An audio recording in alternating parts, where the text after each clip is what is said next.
Lara, pode. Pronto, acho que já está gravando, né? Acho que já está gravando, Glória. Então, vamos começar.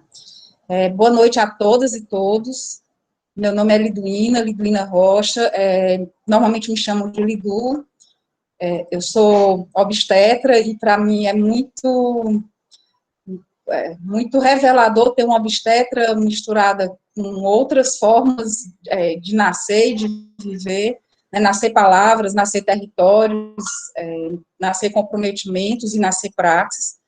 E a gente está hoje na mediação de uma mesa dentro do seminário Territórios Concretos, Transformação, Criação e Resistência. É um seminário que tem a curadoria da professora Glória Diógenes e do Nacélio Grude, que é uma das pessoas que pensa o Festival Concreto, que está na sua 7ª edição, e nessa edição está dentro de um território específico, que é um território mais afastado da região mais privilegiada de Fortaleza, que é o território do Janguru Sul.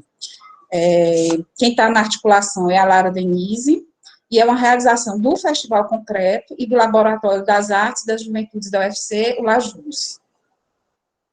Lembrando os recados, então, que todos nós, enquanto um de nós esteja falando, fiquemos com o microfone desligado.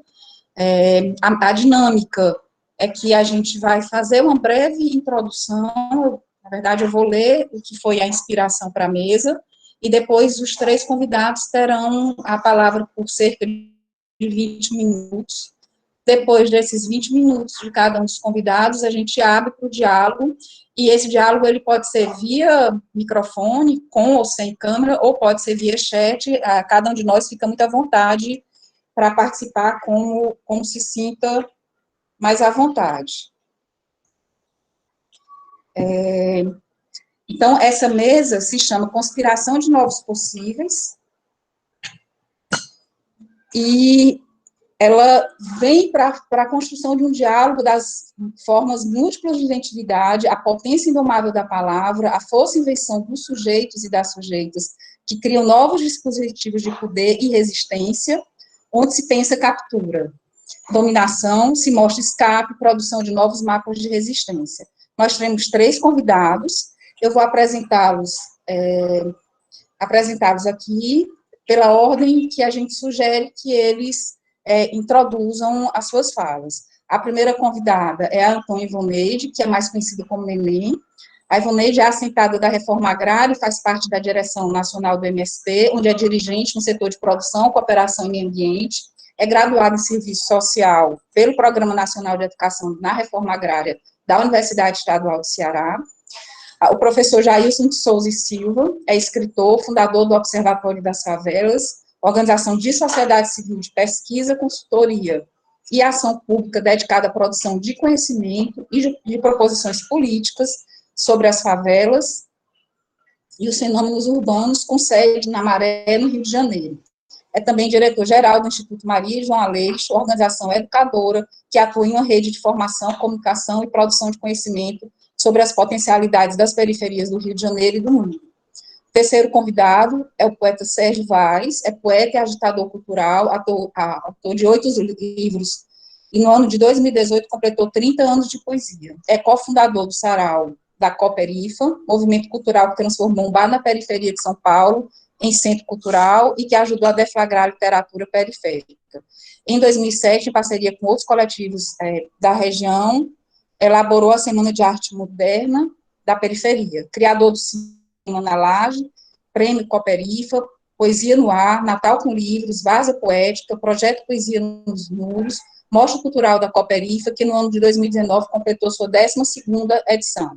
Sérgio Vaz também é autor de projetos Poesia contra a Violência, que percorre as escolas públicas da região, promovendo recitais e bate-papo sobre poesia, incentivo à leitura.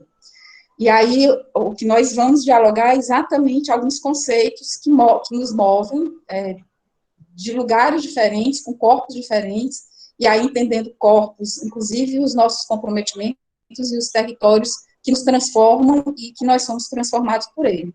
Então, eu acho que um dos temas centrais para esse nosso diálogo é o conceito de praxis e de que praxis nós estamos falando. Eu vou facultar a palavra à Neném, a gente sugere que ela fale por cerca de 20 minutos. Seja muito bem-vinda. Boa noite, Liduína. Boa noite a todos que estão participando. Bom estar nesse espaço discutindo, debatendo.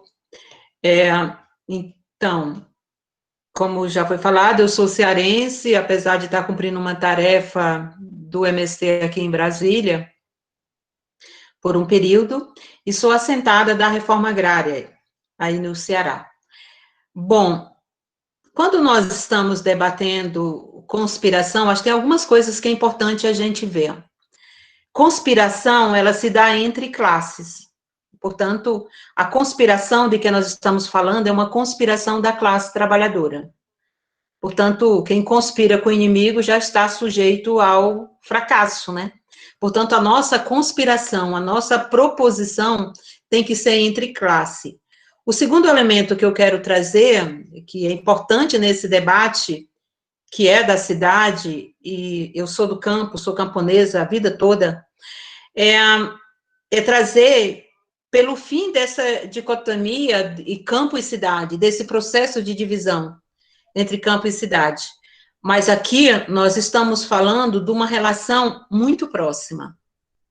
E principalmente nesse período agora, e atual que se mostra, e a gente no movimento tem uma palavra de ordem que é: se o campo não planta, a cidade não janta.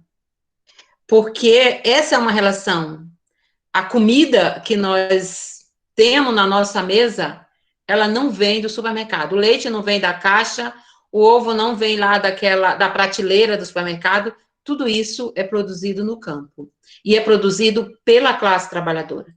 Muitos de nós temos uma ilusão que é o agronegócio quem produz.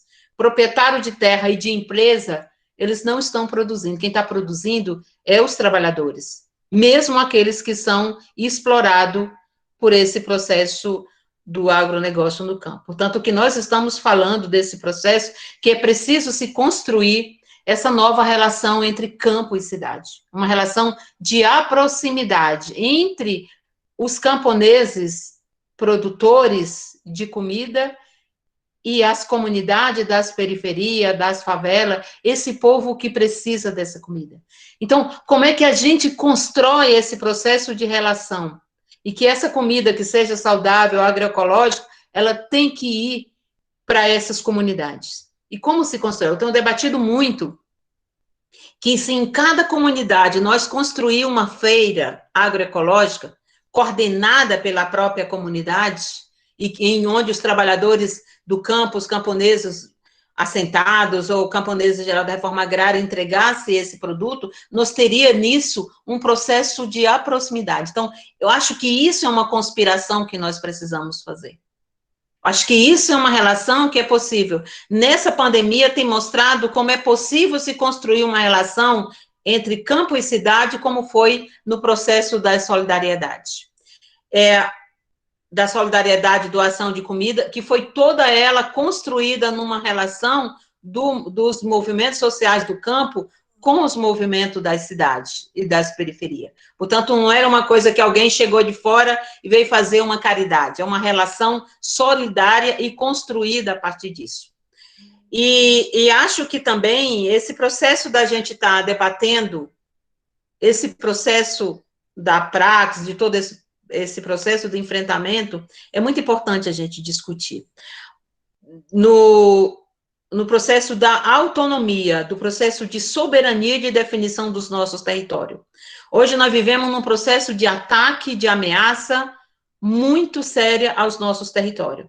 Quando eu estou falando de território, estou falando do assentamento, do acampamento, das comunidades tradicionais, do povo indígena, das comunidades das periferias, de todas essas comunidades, né, das favelas que estão sendo atacadas, é o povo negro que está sendo assassinado, assim como é o povo sem terra, o povo indígena e o povo quilombola que estão sendo assassinados, perseguidos, expulsos da sua terra para dar lugar à insanha do capital, ao desejo de lucro e da produção de mercadoria e da exploração dos povos. Portanto, é fundamental que a gente tenha esse debate, que aqui nós não estamos falando de dois povos, estamos falando de um só, que é do povo brasileiro que vive hoje sendo atacado e ameaçado nos seus espaços, nos seus territórios.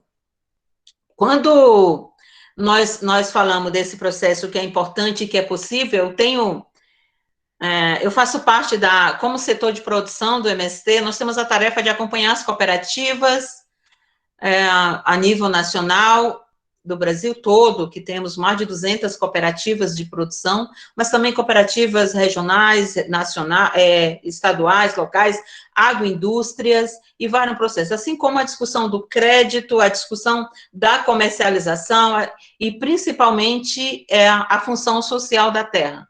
Nós temos debatido no movimento que a função social da terra conquistada pela reforma agrária é produzir alimento, mas não é qualquer alimento, é alimento saudável, com que a gente possa estar identificando a nossa vida, e esse alimento seja para alimentar as nossas famílias, mas também alimentar o povo das cidades.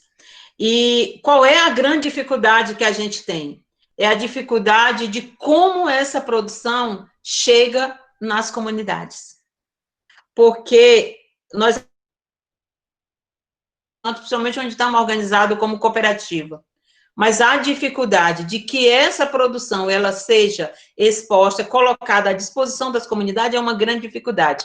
E termina a gente encarecendo por conta do transporte, portanto, da gente não ter. Nós temos avançado muito nessa questão das cestas e não sei o quê, mas as feiras também em locais fixos, mas nós precisávamos ter isso construído numa relação mais próxima de tudo isso.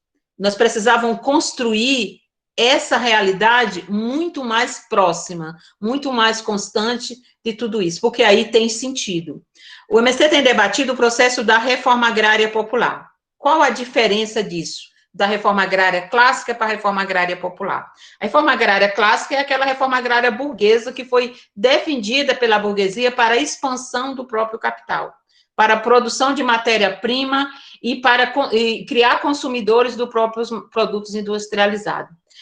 O que nós estamos propondo e discutindo é um processo de reforma agrária defendida pelo povo, proposta e defendida pelo povo. Mas o povo, e não só o povo do campo, mas também com o povo da cidade. Mas o povo da cidade só vai debater e defender uma reforma agrária se ele vê sentido nessa reforma agrária, se ele acreditar que ela pode mudar também a sua vida. E só é possível fazer isso quando essa reforma agrária dá resultado, quando o produto chega à mesa, quando a gente consegue ter uma relação mais saudável, mais viável sobre isso.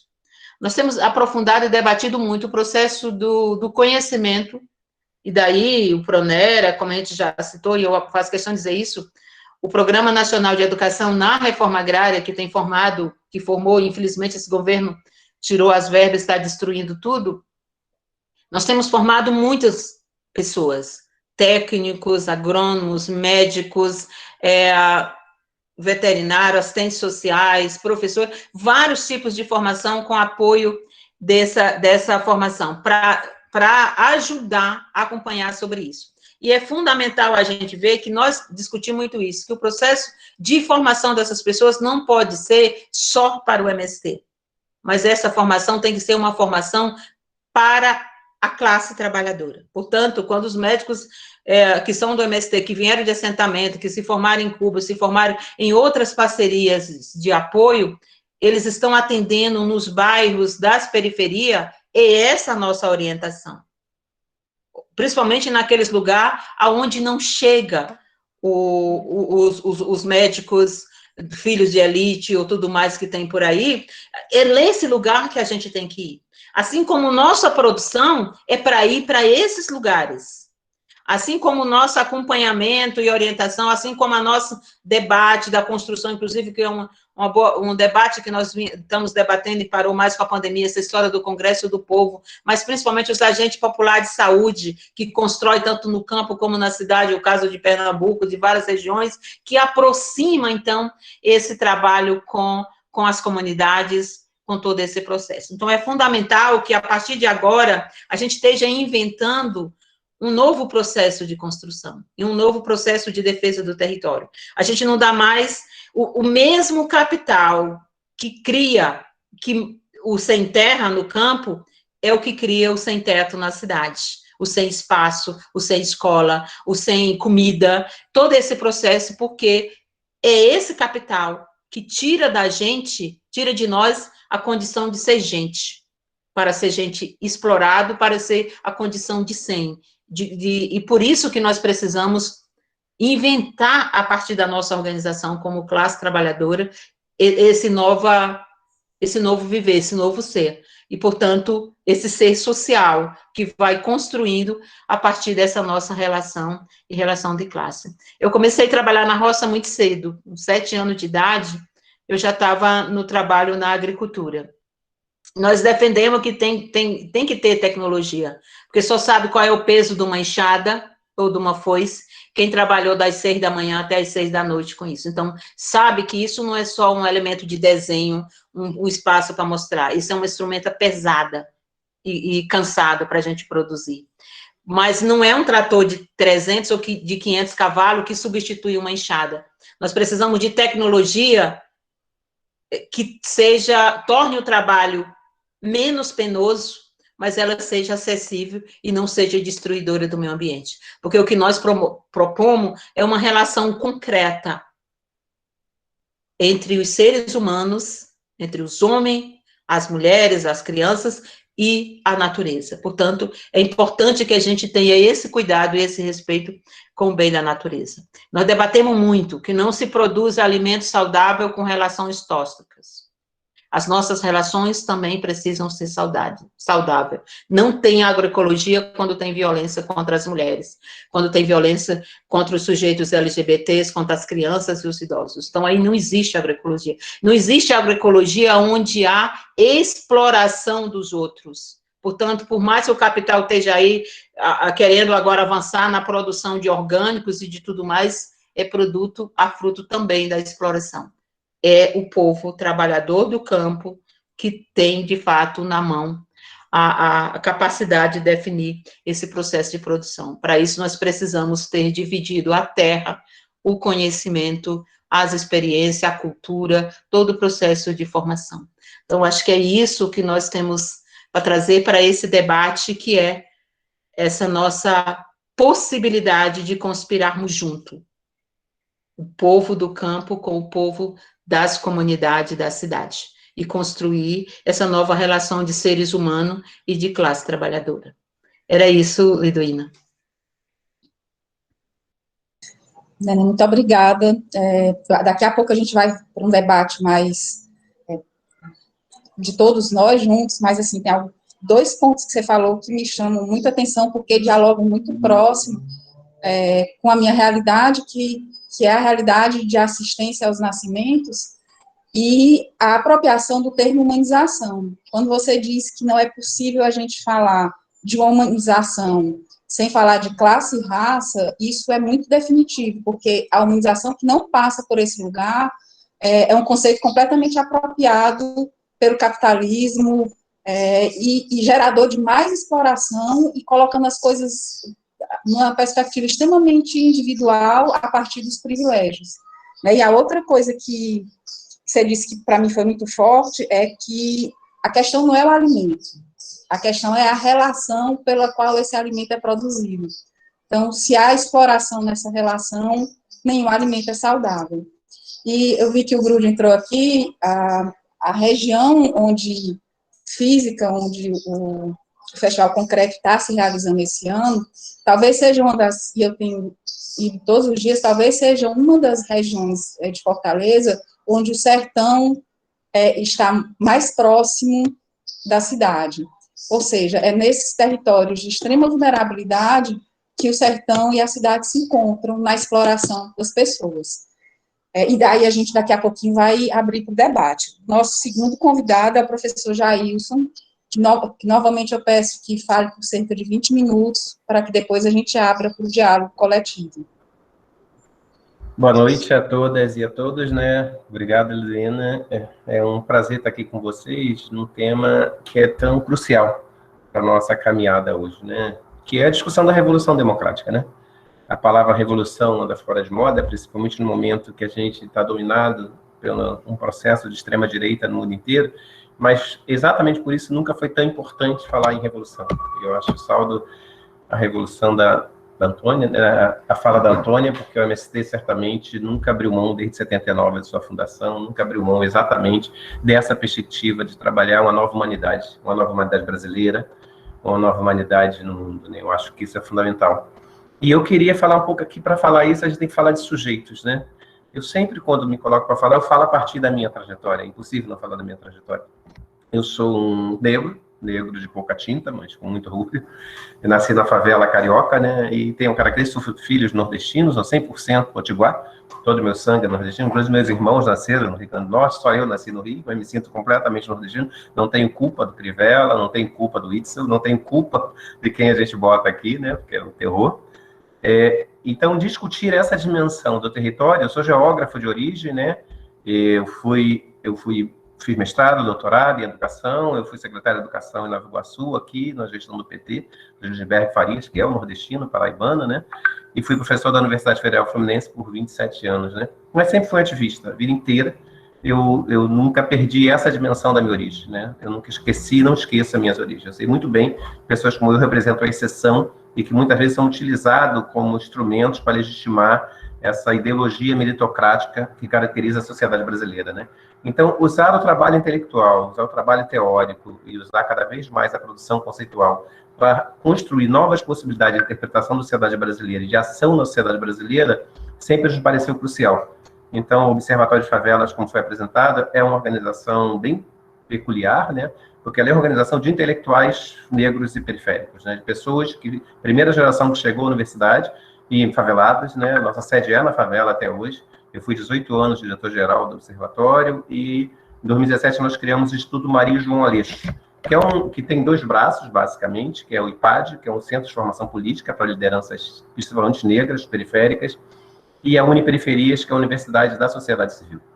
E todo o princípio que nos rege, e aí tem muito a ver com essa discussão de territórios concretos, né, e com a construção de novos possíveis, é a perspectiva de romper com a representação usual como a favela é pensada, né?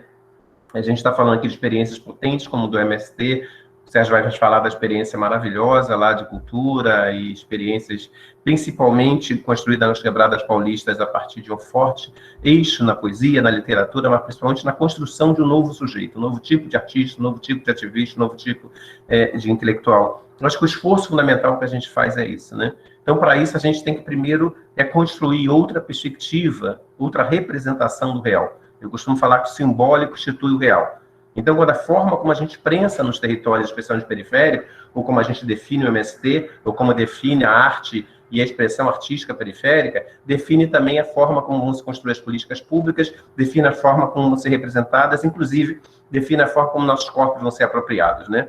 Quando se matam jovens negros, por exemplo, quando é a recente morte do Beto lá em Porto Alegre, só o Nego Beto demonstra efetivamente uma representação que nos monstrualiza como negros, como periféricos, muitas vezes, que nos coloca no lugar da desumanização e, por isso, a banalização da morte. Reconstruir novas representações fundamentais. Nós não vamos construir uma revolução, nós não vamos construir novas formas de pensar o país se nós não mudarmos as representações como nós muitas vezes nos pensamos e como, obviamente, as classes dominantes nos colocam no lugar. Então, a gente criou no Observatório de Favelas e criamos também o eixo fundamental do Instituto Maria João Aleixo, o que a gente chama de paradigma da potência. O que significa isso, né? A favela e as periferias, seus sujeitos, são sempre pensados a partir do que eu chamo de paradigma da ausência. Quer dizer, sempre nós somos pensados a partir do que nós teríamos. Por quê? Porque a cidade é pensada a partir de 3 elementos fundamentais: o acesso a equipamentos, o acesso a serviços e o acesso à renda. Como a cidade é trabalhada nessa perspectiva clássica do homo econômicos, né, e da redução do sujeito à condição de consumidor, aquele ser que consome equipamentos, serviços e renda é o cidadão por excelência da cidade. Os espaços favelados e periféricos, onde há menor acesso a equipamento e serviços por causa do Estado e por causa do mercado, que não oferece serviços na forma devida, e porque tem muito menor condição de renda na sociedade marcada pela exploração capitalista, termina sendo definido como a não cidade, termina sendo definido como não lugar, termina sendo definido como o espaço da carência, da precariedade, da falta, da ausência. O que a Covid está nos mostrando agora, que é exatamente o contrário, né? Pensar, o que é a maior demonstração que aconteceu aqui no Rio de Janeiro e muitas outras favelas em todo o país? Foi o grau de construção de pedagogias, de práticas solidárias, fraternas, principalmente de socializações e de projetos de cooperação que ajudaram profundamente as populações mais vulneráveis fisicamente, economicamente, socialmente das favelas e periferias. E que envolveu, inclusive, outros atores da cidade. Essa potência expressa nessa solidariedade, nessa ação comum, nas ações, principalmente, de realização de iniciativas que fortaleçam as possibilidades do repertório de moradores de favelas e periferias, é um sinal evidente de potência. Então, reconhecer a favela e a periferia como território concreto, e Marx define concreto como a síntese de múltiplas determinações, de múltiplas mediações. Significa pensar que o concreto é muito mais complexo do que ele aparece à primeira vista. E a favela e a periferia são espaços concretos que tradicionalmente são vistos a partir da aparência. Quer dizer, há uma determinada visão das classes dominantes da cidade, que obviamente dominam o discurso, dominam os meios de reprodução do discurso, que constrói uma visão que eu chamo de sociocêntrica. Então, a partir de uma perspectiva dos seus próprios valores e de uma visão de cidade centrada no acesso a equipamento, no acesso a serviço, no acesso à renda, a favela e a periferia são descritos a partir desse lugar da não-cidade. Romper com essa representação é fundamental para construir novas políticas públicas. Vários daqui devem ter estudado na escola pública. Eu sou o que sou por causa da escola pública. Eu falo assim por causa da escola pública. Quem me deu o repertório, a racionalidade científica, as habilidades cognitivas necessárias para produzir um pensamento científico articulado foi a escola pública. Todavia, na minha tese de doutorado em 99, eu escrevi um trabalho sobre sucesso escolar de jovens da Maré, que é a maior favela do Rio de Janeiro, na escola pública. Esse trabalho foi o primeira tese defendida no Brasil sobre sucesso escolar na escola pública de jovens pobres. Esse livro foi publicado, porque uns e não outros, em 2003. Foi o primeiro livro, se tornou famoso, se tornou importante por isso. Já tem 7 mil exemplares vendidos, como livro acadêmico, é muita coisa, porque se tornou o primeiro livro a falar de sucesso escolar na escola pública de jovens, de moradores de favela. Então, essa representação que a escola pública não presta, em total ela é ruim, ela deriva dessa representação que é absolutamente centrada nessa representação negativa de que a favela e seus sujeitos, e os periferias e seus sujeitos não são capazes, não são potentes. Daqui a pouco o Sérgio vai já falar, e aí do que ficou definido como literatura marginal, mas no próprio campo da arte é assim. O campo da cultura é um campo de disputa. E ele é um campo que fundamentalmente constrói muitas formas de legitimação e hierarquia. Então, e se convencionou de que o povo faz cultura, de que todo mundo faz cultura. E, de fato, é reconhecida a capoeira, é reconhecida a congada, é reconhecida maracatu, é reconhecido várias manifestações, entre aspas, culturais, como expressão da identidade popular brasileira. Como identidade brasileira, acima de tudo. No entanto, as classes dominantes tradicionalmente não reconhecem que nós fazemos arte. Assim, o nosso teatro é chamado de armador. A nossa pintura é chamada de naífe. A nossa literatura é marginal. E a nossa música é brega. Então, há uma representação, e com isso nós temos que dar espaços contidos em espaços específicos. Nós não podemos, por exemplo, ter uma nossa música no Teatro Municipal, porque lá é o espaço da ópera, lá é o espaço no jazz, é o espaço, efetivamente, determinadas, inclusive criadas por negros, como jazz, representações foram apropriadas pelas classes dominantes. E nós permitimos isso. Então, nosso desafio fundamental para construir a revolução é pensar cada vez mais na nossa potência, na nossa capacidade. E nós temos que reinventar as palavras. Nós não podemos admitir o conceito de cidade que as classes dominantes trabalham. É uma cidade que não há convivência. É uma cidade onde não há vida no espaço público. Onde o espaço público é só espaço de passagem, não de encontro. Enquanto nas favelas nós estamos produzindo diferentes formas de arte, porque as pessoas se encontram, elas estão juntas. Os jovens estão juntos produzindo coisas. As pessoas estão juntos celebrando o lazer, construindo lazer, fazendo suas casas, produzindo coisas. E não estou idealizando a favela. Nós temos muitos problemas na favela, muitas demandas, especialmente derivada da falta de atendimento delas por parte do Estado e do mercado. Mas se nós não partirmos da perspectiva que nós somos capazes, que nós temos força, que nós temos condições de enfrentar a agenda dominante, construir nossa própria agenda, nós vamos continuar reproduzindo a ideia de que tem que vir dos brancos e tem que vir das classes dominantes a salvação efetivamente para as favelas e periferia. Então nós afirmamos no nosso lugar, e aqui o Observatório de Favelas, Instituto Maria, um monte de organizações, a gente difundiu muito forte isso, a ideia de que nós temos o nosso lugar de fala, nós temos o nosso lugar discursivo, nós temos o nosso lugar de ação. Por isso que a gente reconhece a importância da convivência, da resistência. É importante a gente saber resistir às formas tradicionais dominantes e às classes dominantes, que é formada por um grupo social muito específico, desde a colonização. São homens brancos, ricos e heteronormativos. Esse grupo social específico que criou as condições de opressão do corpo feminino, do corpo negro, do corpo periférico, e criou as condições de exploração desse trabalhador feminino, negro, periférico, se tornou o universal. O nosso desafio é romper com esse universal e afirmar outros universais possíveis. Por isso a luta negra é fundamental. Por isso essa alegria com essa onda negra feminina é fundamental. Por isso nós temos que criar novas masculinidades, especialmente masculinidades negras, que visibilizem a possibilidade de estar superando o encarceramento e principalmente o assassinato e o genocídio como elementos fundamentais da política para os homens negros. Então por isso que nós temos que construir novas agendas. Então, além da resistência, e é importante a resistência, nós não podemos ficar só nela.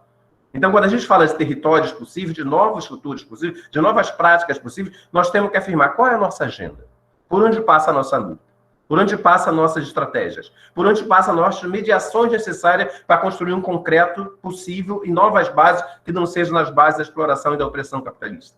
Me parece que é esse desafio que nós estamos cada vez mais instados a olhar, e principalmente, é simplesmente abrir os olhos e ver. Então, paradigma significa a construção de filtros. Filtros que nos permitem olhar para aspectos da realidade. Se eu trabalho com o paradigma da carência e da precariedade para olhar para a favela e a periferia e seus sujeitos, eu só vou ver ali falta, eu só vou ver ali a violência, eu só vou ver ilegalidade, eu só vou ver precariedade. Se eu trabalho a partir do paradigma da potência para olhar para essas terras, eu vou ver a dignidade. Eu vou ver a capacidade de trabalhar em comum. Eu vou ver a capacidade de socializar-se de outras formas, de inventar e criar novas possibilidades de vida. E só assim, a partir desse reconhecimento, que nós somos capazes, é que a gente conseguiu reinventar a cidade a partir não só da cultura, das artes, mas de novas políticas públicas feitas no cotidiano, e não é feita pelo Estado.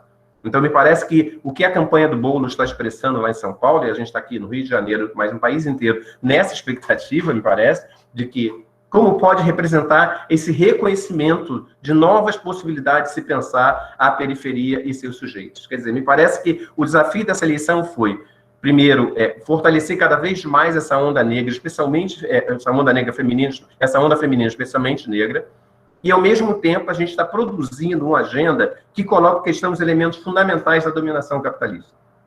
Então, quando o MST traz a importância cada vez mais de novas formas de relação de trabalho, e não só de produção, não só na lógica tradicional do orgânico que importa, mas o orgânico tem que estar vinculado a uma perspectiva da dignidade humana e da dignidade do trabalho, nós, no âmbito de ações da cidade, precisamos, e principalmente da periferia, precisamos afirmar cada vez mais práticas criativas, práticas investivas, que nos permitam reinventar novas políticas públicas. É essa agenda, e sinceramente, essa agenda não vai vir pelos brancos. Nós costumamos falar que as classes dominantes, como eu já disse aqui, ela é branca, rica, masculina e heteronormativa. O problema fundamental é que nossa oposição, historicamente, também sempre foi isso. Ela sempre foi branca, de classe média, masculina e heteronormativa. Então, nós temos que abrir espaço para essa diversidade. Nós temos cada vez mais reconhecer a importância de termos figuras negras e periféricas nos espaços de poder. A luta pelas cotas foi só uma das lutas possíveis. Temos que lutar pelas cotas no mercado, temos que lutar pelas cotas em outras instâncias do Estado, temos que lutar pelas cotas para a pós-graduação cada vez mais, mas temos também que lutar cada vez mais por novas possibilidades de poder. Nós temos que ter poder. Então, afirmar a possibilidade de reinvenção de novos territórios, de novas cidades e de novas sociedades implica abrir espaço cada vez mais a fórceps. Não acreditamos que as classes dominantes permitirão isso, nem as classes dominantes presentes entre elas nos partidos de esquerda. Aqui no Rio de Janeiro, o PSOL criou muitas dificuldades para candidaturas negras, porque tem uma máquina partidária dominada por homens brancos que criticam e sabem que essa onda negra periférica que veio pode tirar seus espaços. E foi o que aconteceu. Se elegeram mulheres negras, periféricas, que acabam tirando espaço de homens brancos que, historicamente, constroem esse partido. Então, democratizar nossos partidos, democratizar nossas organizações, democratizar nossa agenda, são passos fundamentais para a gente construir as possibilidades de reinvenção do mundo que nós queremos. Então, me parece que é nesse sentido que eu penso a concretude dos nossos territórios, a partir do reconhecimento das nossas práticas, a partir da construção de novas referências teóricas, de novas ferramentas conceituais, que faça com que a gente dispute, tanto no campo da representação, como no campo da agenda, como no campo das políticas públicas, novas formas de pensar o real e de viver o real. Então, por exemplo, a gente estava discutindo a questão do Covid aqui. É um absurdo, nessa lógica de classe média tradicional, de pensamento, que nós temos que fazer isolamento individual dentro das favelas, como se faz no espaço da classe média. Hoje eu tenho uma vida de classe média. Eu posso fazer tranquilamente isolamento no meu apartamento. Efetivamente, não tem condições de ser feito no espaço onde tem 3, 4 pessoas por domicílio ou por cômodo. Qual é a forma de pensar isolamento numa favela como Maré, que tem 140 mil pessoas e 7 entradas? Vamos isolar as entradas, vamos fazer isolamento comunitário, como muitas cidades fizeram. Se a gente tivesse uma prefeitura efetivamente comprometida, ela criaria mecanismos de isolamento ou confinamento social que levassem em conta a realidade dos setores periféricos. E nós não tivemos isso em canto algum. Porque a lógica das nossas classes dominantes que dominam o aparelho de Estado, efetivamente é pensada a partir de uma perspectiva de classe média. Esse simbólico orienta a política pública. Por isso que é uma coisa tão óbvia, como nós tínhamos que pensar no confinamento em outra perspectiva que não individual, não cabe na cabeça de uma classe média burguesa, ou de uma classe dominante tradicional burguesa. Porque ela só pensa na perspectiva do indivíduo. Romper com essa dimensão individualizada, para isso nós temos que construir outra concepção do sujeito, que eu chamo de sujeito individuado, que é outra discussão que eu não vou fazer aqui, é fundamental para construir outra sociedade. Então, pensar a tensão de sujeito e instituição significa nós temos que reinventar nossas instituições. Historicamente, nós, sujeitos, somos domesticados pelas instituições. Somos estados a entender que a instituição está acima de nós. Porque quando nós entramos no mundo, elas já estão aqui. Quando nós saímos do mundo, elas estão aqui. É a família, é a igreja, é o casamento, é o amor, é o Estado, é o mercado, é o sindicato, é o partido. Então, nosso desafio fundamental é essas instituições têm que estar servindo os sujeitos, têm que estar servindo os cidadãos, têm que estar servindo a sociedade. Então, a revolução democrática significa revolucionar instituições. E só os sujeitos podem fazer isso em sua luta diária. Então, a questão fundamental é: eu estou sendo sujeito ou objeto diante dessa realidade? Essa pergunta é que nós temos que fazer todos os dias. Nós temos que ser seres concretos na luta pela nossa emancipação e pela emancipação humana. Isso passa por aquela mensagem que cai no avião, em caso de despressurização, põe a primeira sua máscara. Então, nós temos que falar assim: onde eu estou enfrentando o meu racismo? Como eu estou enfrentando o meu machismo? Como eu estou enfrentando a minha homofobia? Como eu estou enfrentando a minha intolerância religiosa? Como eu estou enfrentando a forma como eu lido com meus limites para construir a sociedade cada vez mais democrática? E a partir daí, como eu reinvento a instituição que eu estou vivendo? Como eu reinvento a instituição que eu estou atuando? E como eu encontro, nesse processo, milhões e milhões de sujeitos que compartilham comigo esse ideal de sociedade plena e humana e vamos construir uma agenda democrática.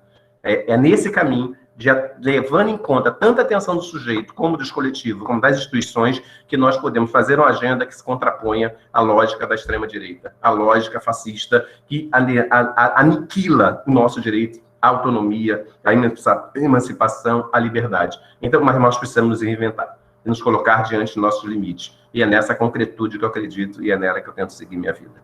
Então, para começar, foi isso, Liduína, que a gente possa ir adiante. Obrigado. Professor Jair, muito obrigada. Assim, a gente fica tentando organizar a partir de tantas imagens, de tantas ideias que você falou. Desde o início me vem uma questão que é bem de maio de 68 e que passa toda a fala que você fez, que é quanta democracia cabe numa democracia, né? E uma questão que depois eu gostaria de ouvir um pouco mais, que é algo que me desconforta muito, é a criminalização, a marginalização do impulso destrutivo, como um impulso revolucionário também, assim. A criminalização da condição de violência, de destruição dessas instituições, para que haja a reconstrução, de fato, de uma condição revolucionária. Uma outra questão que, para mim, é muito central é a discussão entre autonomia e respeito à autonomia. A autonomia é uma condição do sujeito, que não é alienável, faz parte da constituição do sujeito.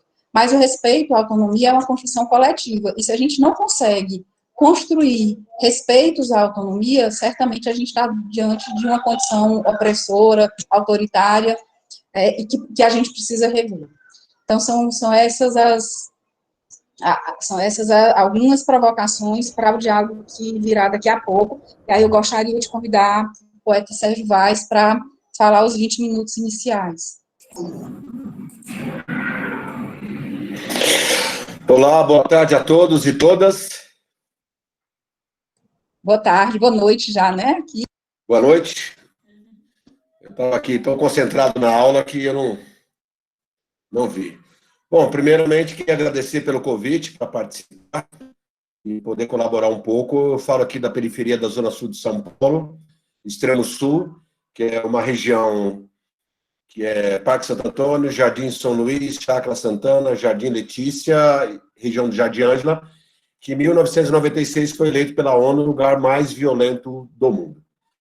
Eu cresci nesse lugar, pouca diversão, só os bailes blacks e o futebol de rua, que, como todo mundo, eu queria ser jogador de futebol. Queria, não quero, porque é um sonho que eu ainda não realizei e quero realizar. Cresci nessa, mas eu cresci com sorte. Meu pai gostava de ler, eu também gostava de ler. E cresci lendo. E sempre eu pensei, de alguma forma, de um dia poder ajudar a minha comunidade através da literatura. Mas sempre foi muito difícil, porque nem todas as pessoas que gostavam de ler, e quem gosta de ler sabe, às vezes você é o amigo gangorra, quando você chega, todo mundo levanta, porque você vai falar de uma coisa que é muito difícil, que é sobre literatura, que é sobre livros. Mas, independente disso, nós tínhamos uma turma que participava de festivais de música, gostava de tocar violão, a gente se achava os intelectuais da quebrada. E aí, quando a gente surgiu com esse negócio do Sarau da Cooperifa, há 19 anos atrás, as pessoas começaram a chegar e a trazer os seus poemas, as suas poesias. E a gente não sabia o que estava fazendo. E o mais importante é que essas pessoas que adoram Deus chamado trabalho podiam chegar toda semana num lugar onde tinha um voz, onde o microfone era aberto, onde eu posso falar, onde a comunidade faz o poeta faz a gentileza de recitar a poesia e a comunidade faz a gentileza de ouvir. Nessa troca de gentileza entrou o livro, entrou a literatura. Essa coisa que já foi o pão do privilégio, hoje na nossa quebrada está comendo miudinho na mão da molecada. E isso foi muito importante porque nós, que somos mais antigos ali no bairro, sempre tínhamos um sonho de mudar da periferia. E a gente descobriu que o nosso barato era mudar a periferia. E percebendo toda essa coisa da literatura, a gente percebeu num jeito de dessacralizar a literatura, que ela não podia mais ser o pão do privilégio. Né? Então, a gente, já inspirado em Carolina de Jesus, em 4 de Despejo, já começamos a mobilizar a nossa juventude a incentivar a ler, não só a escrever, a incentivar a ler. E as pessoas incentivadas a ler, principalmente os jovens, começaram a voltar a estudar, começaram a frequentar a universidade. Frequentando a universidade, começaram a fazer mestrado, doutorado, já falando dessas coisas que a gente fazia simples no nosso bairro, que era literatura. E o mais difícil que às vezes a gente pensa, como é que eu vou introduzir literatura na nossa comunidade? Era, mais uma vez, a gente que achava que lia, que era melhor do que os outros que não liam, que tivemos que descer do pedestal. Então, a poesia teve que descer do pedestal e beijar os pés da comunidade. Se é através da escola pública que eles vão gostar de poesia, então nós vamos fazer projetos dentro da escola pública para falar de poesia. E nós, quando entramos na escola pública para falar de poesia, nós fomos aprender a importância que é a escola pública na periferia. O entendimento, que é muito importante. Esses professores e professoras que estão na ponta, fazendo com que os nossos jovens tenham conhecimento, alimentando sonhos. E isso cresceu em nós, uma paixão pela escola pública, uma parceria, e aí começamos a fazer projetos. A nossa mostra cultural já é com alunos e alunas da escola pública e com os professores. Tinha um pessoal da futebol de várzea que não frequentavam o Sarau da Cooperifa, e um dia eu fui descobrir por que não frequentavam o Sarau da Cooperifa, se era no entorno. E eles me disseram, aquilo ali é um bagulho de intelectual. E aí eu fiquei pensando, puxa vida, se nós somos intelectuais, aonde não tem intelectuais, estamos fazendo alguma coisa errada. Então, o futebol de várzea, que é essa cultura tão própria da periferia, então somos nós que temos que ir lá e beijar a mão da várzea. Aí fizemos um projeto, junto com o futebol de várzea, que eles, para ganhar o uniforme, têm que frequentar o Sarau da Cooperifa. E hoje nós temos 12 times masculinos e 2 times femininos que frequentam o Sarau da Cooperifa. Estamos pagando para que eles ouçam poesia. Fizemos festivais entre eles, em que o prêmio era troféus, medalhas e livros. Né? E entre eles já tem jogadores e jogadoras que já vão ao Sarau da Cooperifa para falar poesia. Então, a gente descobriu isso. E nós moramos num lugar perto do cemitério do Jardim de São Luís, onde a maioria dos jovens negros e periféricos estão enterrados. É a maior quantidade de chumbo debaixo da terra, é no cemitério de São Luís. E nós ainda não tínhamos entendido o que nós estávamos fazendo na comunidade, até o dia que uma classe do EJA, da EJA, Educação de Jovens e Adultos, frequentou uma peça de teatro na Cooperifa, dentro do bar. E um senhor me disse, o que vai ter aqui? Eu disse, vai ter teatro. E ele falou, o teatro vai vir aqui? Eu falei, vai, mas o teatro? Eu falei, o teatro.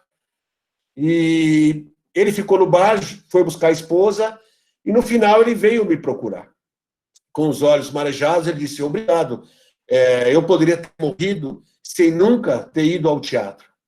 Então a gente entendeu que a gente está ali perto do cemitério, proibindo as pessoas de morrer sem ter teatro, sem nunca ter lido um livro, sem nunca ter ido ao cinema, sem nunca ter visto um festival de dança, sem nunca ter assistido uma palestra, sem nunca se reconhecer como ser humano, como gente, detentor das suas ideias. Então, o que aconteceu na nossa comunidade, que a gente começou a se respeitar, não mais produzir, mas a consumir aquilo que a gente estava produzindo. Então, a gente descobriu uma coisa importante, que sagrado não é quem escreve, sagrado é quem lê. Então, o autor ali, se quiser ser escrito, a autora, tem que comer com a mão e tem que tirar o chinelo quando vai no Sarau da Cooperifa. A literatura não é mais isso. Então, se ela nos deu voz, é isso que a gente fez, distribuiu essa voz na comunidade. Então, começamos com outros grupos, outras pessoas, outros agentes, a espalhar cultura. Essa coisa tão poderosa e tão proibida para o nosso povo. Nós fizemos um projeto chamado Natal com Livros, onde, em parceria com grandes editoras, distribuímos 10 mil livros na comunidade. E muita gente não queria o livro nem de graça, porque entende que o livro não tem serventia, ou então que tem espinhos, ou então que muda a cabeça.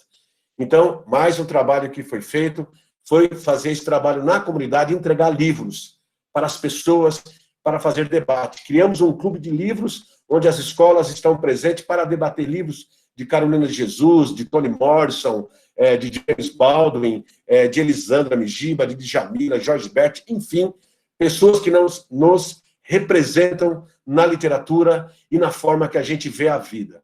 E hoje, às vezes, as pessoas falam assim, ligam para a gente e falam, como é que vocês estão resistindo a tudo isso que está acontecendo no país? Nós estamos fazendo o que sempre nós fizemos. Afeto, abraço, solidariedade.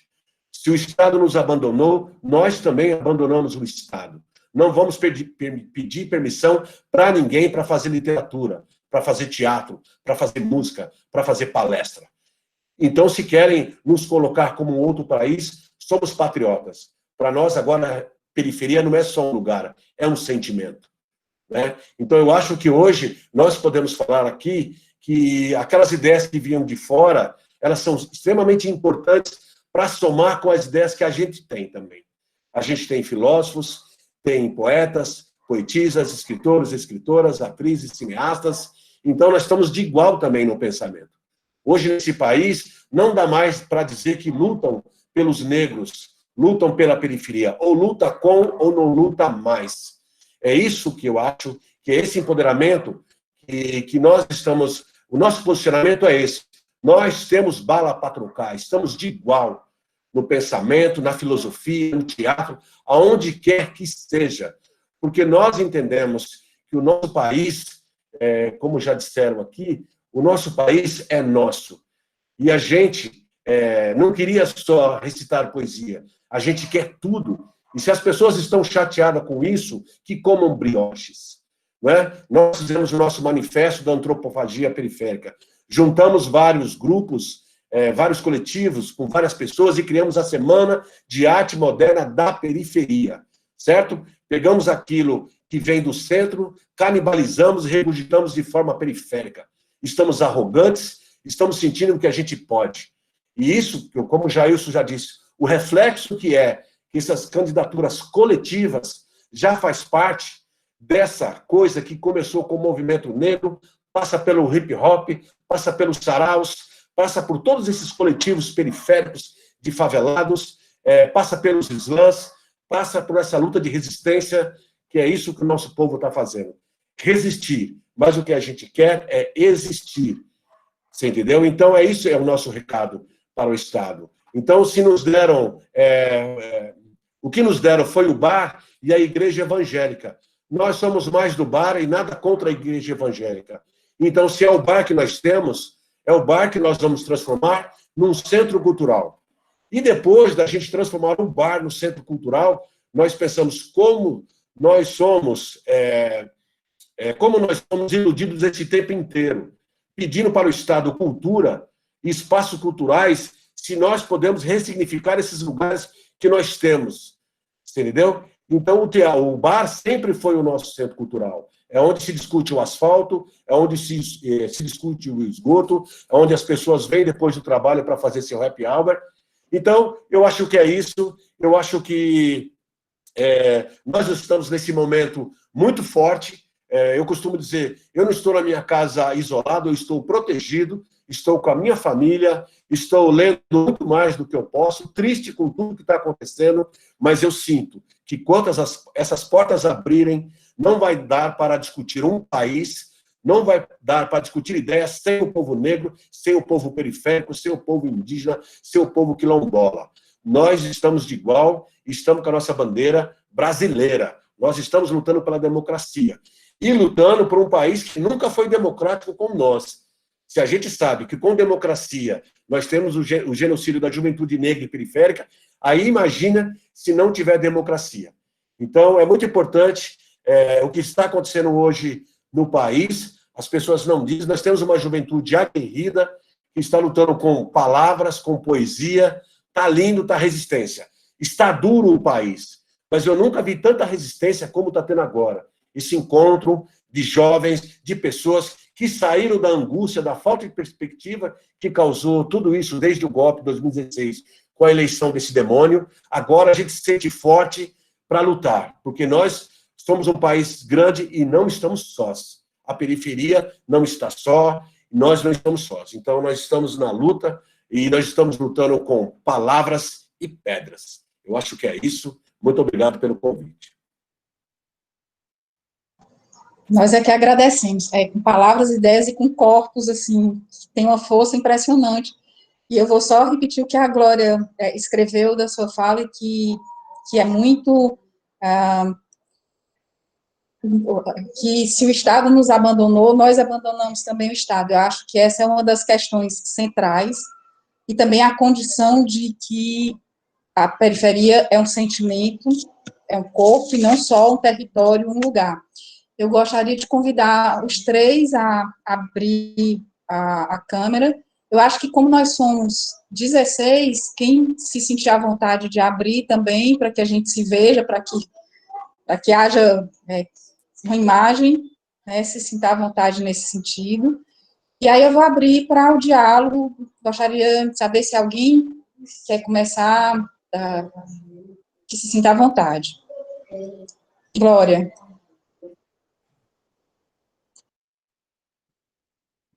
Ligar o microfone, Glória.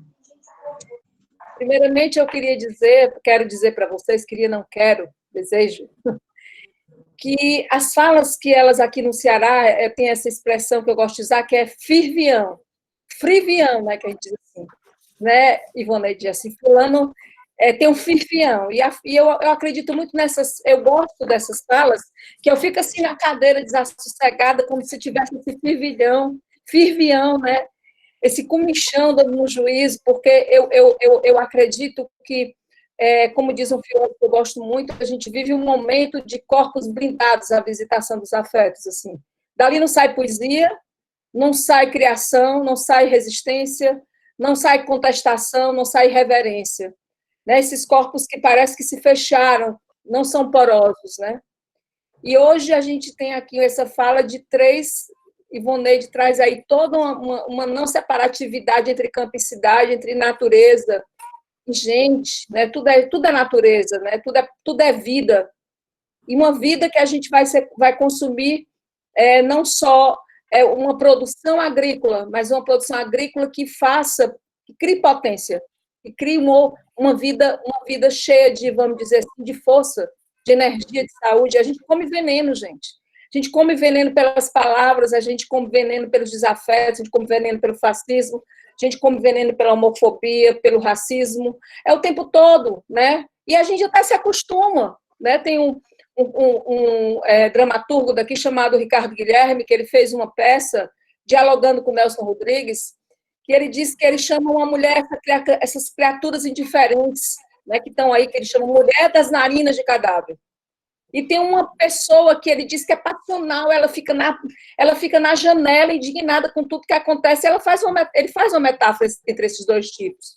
E ele diz que a mulher das narinas de cadáver diz assim: se tem rato para comer, que seja rato.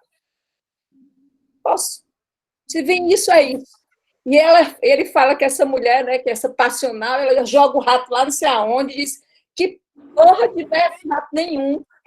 Nós vamos construir um mundo onde a gente possa, né, se indignar e conspirar novos possíveis a partir dos nossos corpos. Eu sou da academia, né, eu faço como a Numa ontem. A Numa ontem pediu desculpa por ser branca. E eu achei lindo, porque eu também, hoje, tudo, assim, eu sempre acho que a cor é a negra, nós somos desbotadas, assim, eu acho um pouco isso, né?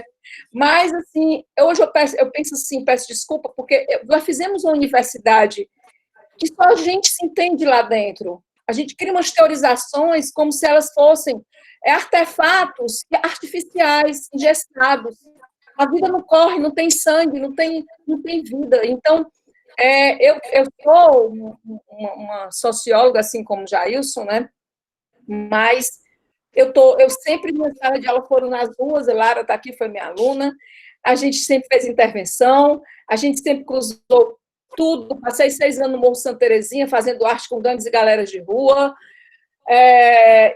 Para mim, a poesia, ela é uma guerrilha, porque a poesia, para mim, não é só poesia. Poesia é que o Sérgio faz, que a Ivoneide faz. A poesia é aquilo que retorce a linguagem, recria a linguagem, bota ela no avesso, mostra que ela é o léxico oficial, mas que ela é todos os ruídos, aquilo que não se fala, aquilo que não se fala aí, né? Não se fala no que é instituído, ou seja, a poesia é o instituinte, é o que recria a vida. E eu quero só agradecer e dizer assim que bater o fivião é porque foi bom.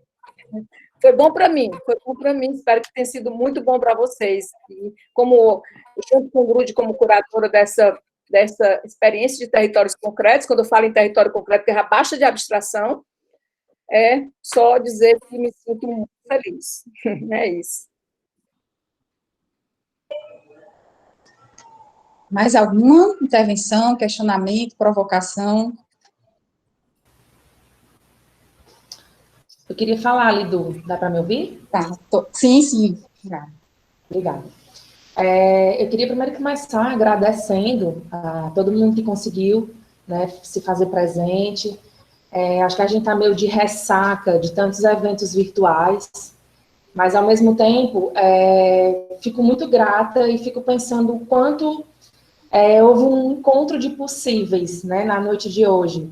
E esse encontro de possíveis começou desde o momento que os curadores, né, a professora Glória e o Grude pensaram nos nomes, né, em quem a gente poderia chamar, convidar para esse momento, e de como tudo deu muito certo, né, como os convites foram prontamente aceitos, como todos os convidados foram tão disponíveis, e eu, enquanto escutava vocês falando, né, e escutava também a mediadora, a Lidu, falando, eu ficava inquieta aqui na cadeira, me levantava, me arrupiava, fiquei igual alguém falou aqui, chorando, e pensando o quanto foi um encontro incrível, né?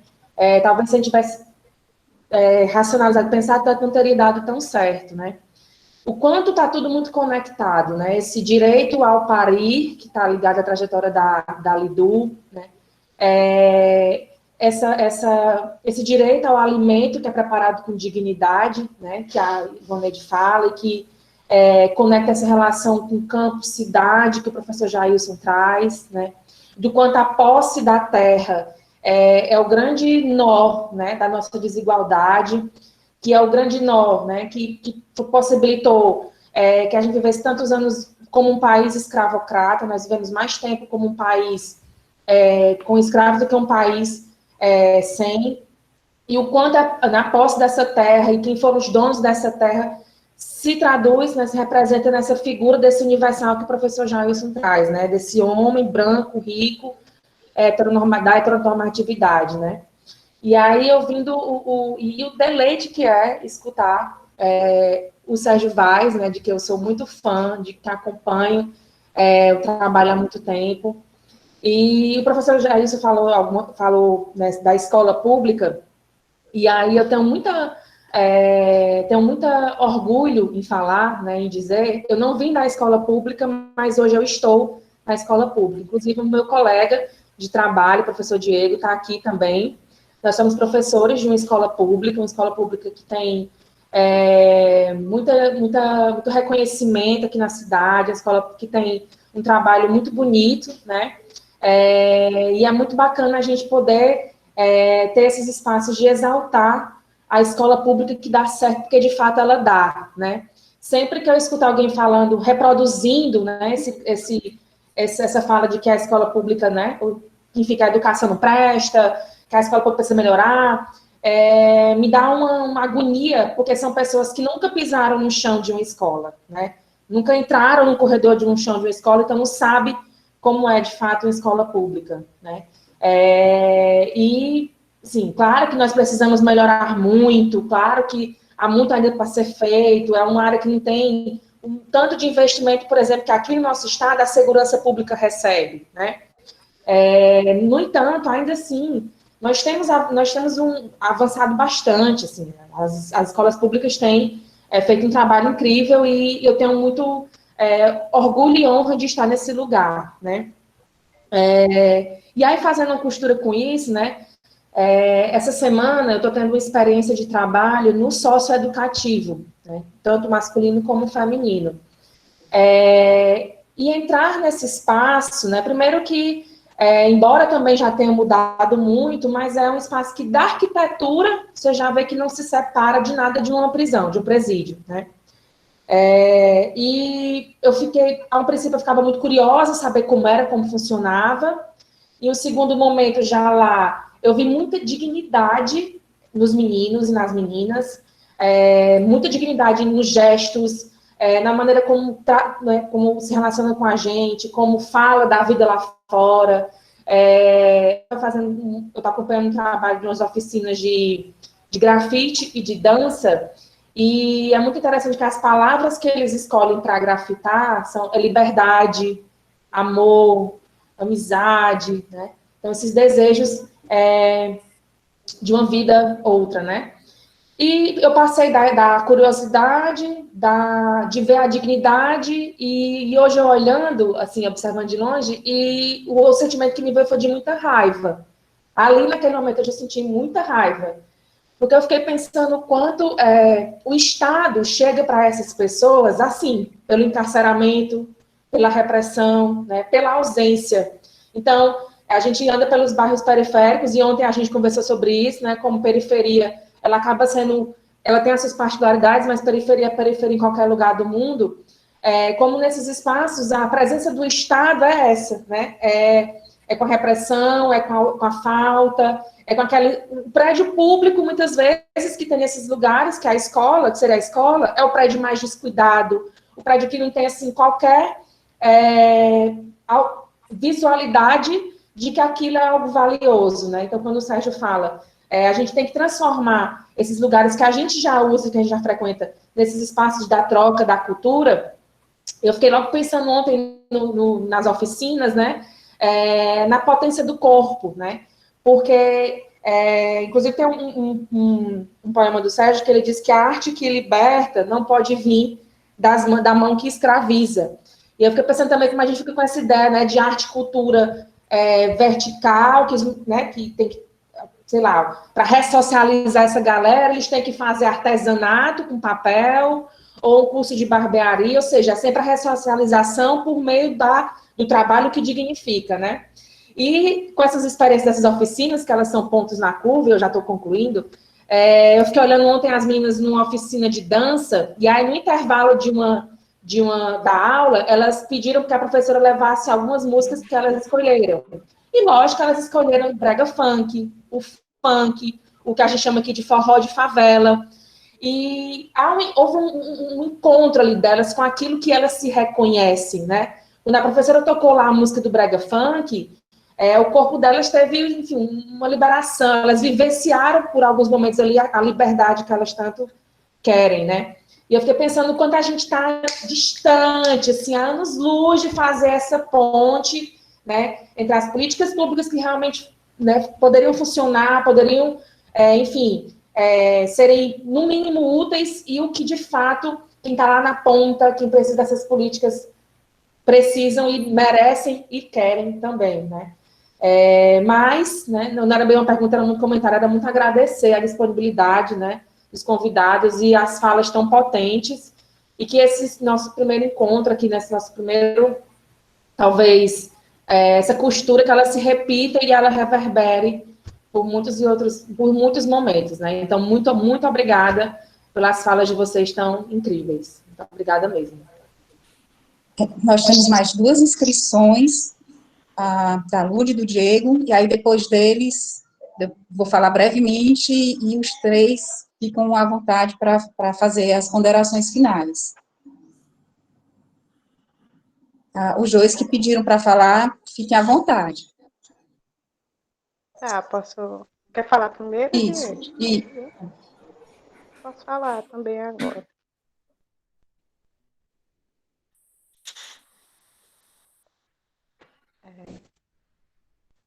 Boa noite, eu sou Ludmila, eu participei do concreto passado como grafiteira, sou daqui do Piauí, de Teresina. E eu estou muito feliz, assim, com toda a proposta do concreto, essa edição.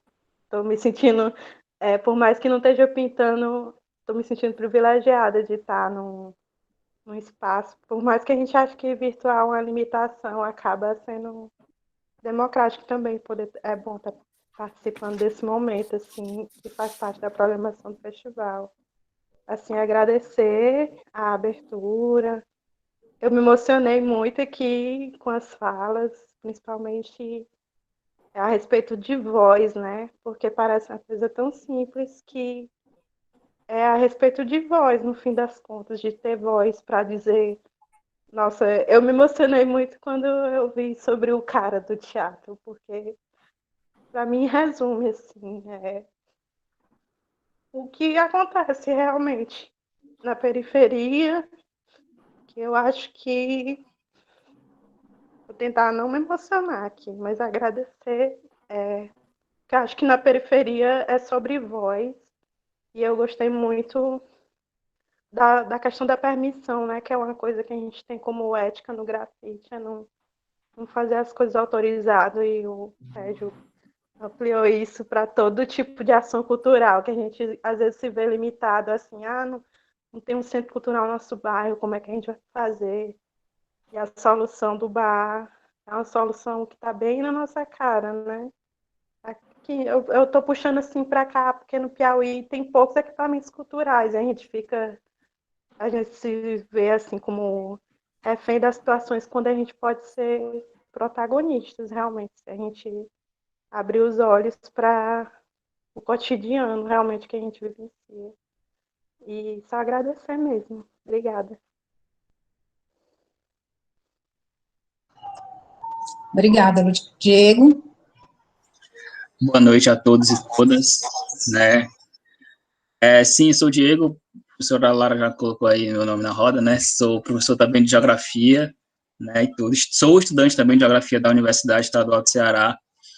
Eu só queria mesmo fazer um comentário, porque eu sou professor temporário também, eu estou há pouco tempo no magistério, né? Eu estou há 1 ano e meio sendo professor, né? E tudo mais, de forma oficial, assim, pelo Estado, né? E aí, ano passado, eu tive uma experiência muito interessante na escola onde eu trabalho agora também, que foi no período eu fiquei mais ou menos 2 meses na escola, né? E aí, levei a experiência da poesia para a sala de aula, né?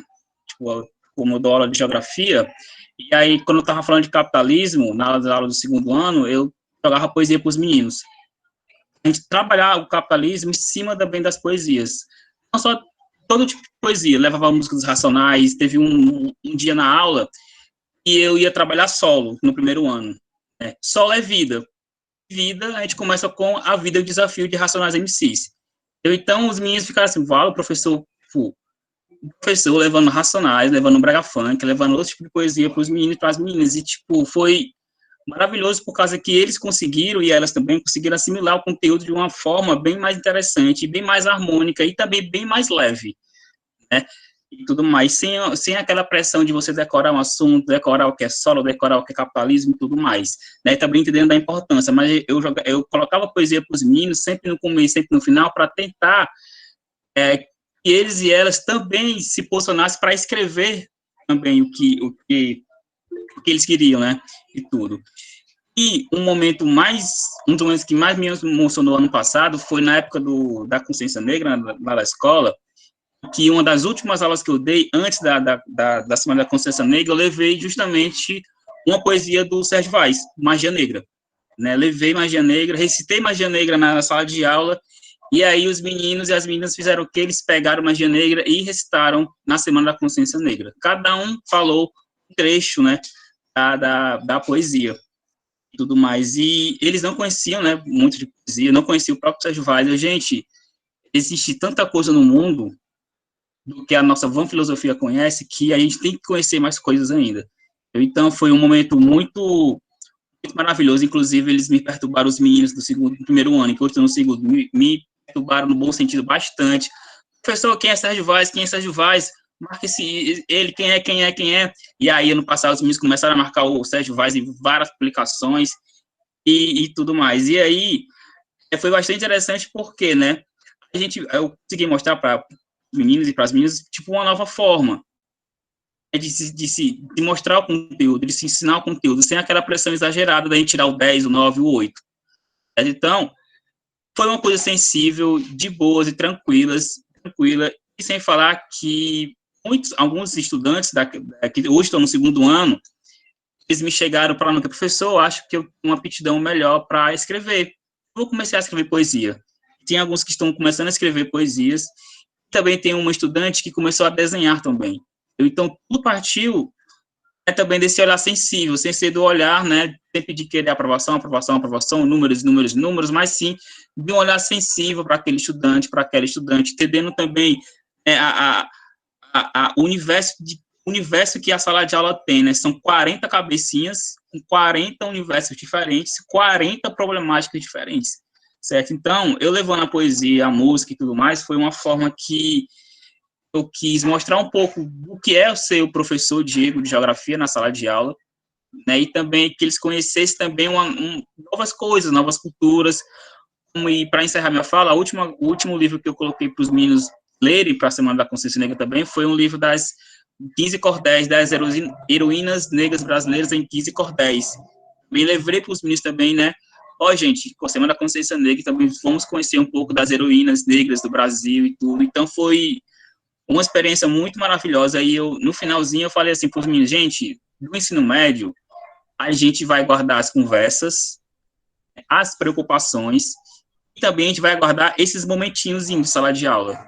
É a conversazinha no final do corredor, é o professor que bota Racionais MCs para os meninos, para as meninas conhecerem, é o professor que instiga a fazer uma outra coisa, entendeu? Então, eu acredito que essas coisas a gente consegue absorver melhor, né? E ainda mais no momento em que a gente está sendo massacrados de notícias e mais notícias, de feminicídio, de racismo, de LGBTQI+fobia e tudo mais. Então, eu acho que a poesia, além de uma denúncia bem importante, também serve para a gente, né, tentar refletir, acalmar os nossos ânimos. É isso. Obrigado. Obrigada, Diego. Eu queria concluir a minha mediação agradecendo muito a Glória, que é uma amiga querida, e o Grude, que está aqui, por me desconfortarem de todos os meus privilégios. Né?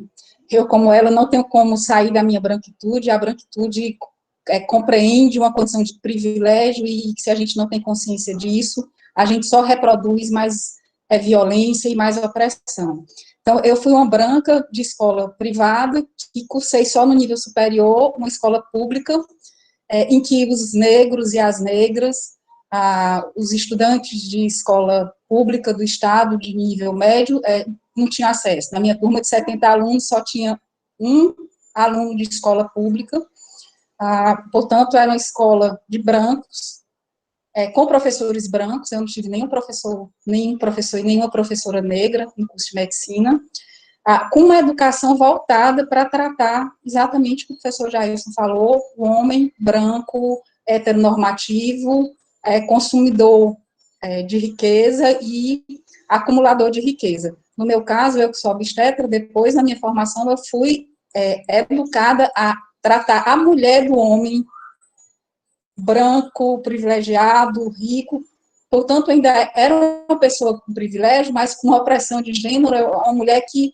normalmente precisava, historicamente, pedir licença em relação às decisões do seu próprio corpo para esse homem branco, e isso me desconfortou muito ao longo da minha trajetória, mas eu não conseguia trazer muito para o concreto, até que no serviço público, eu estive diante de uma mulher negra, periférica, que nesse serviço público eu fazia as ultrassonografias, e ela veio com uma história de que era a terceira gestação dela, e ela tinha diabetes, e não foi tratada em nenhum momento. As outras 2 gestações dela, ela perdeu os bebês uma semana antes do parto acontecer, portanto, bebês de 9 meses, e essa mulher estava há uma semana voltando para esse hospital de referência aqui do Ceará, que é um hospital terciário, voltando para tentar internar, porque ela tinha o diagnóstico de diabetes e porque ela já tinha perdido esses 2 filhos, e durante uma semana ela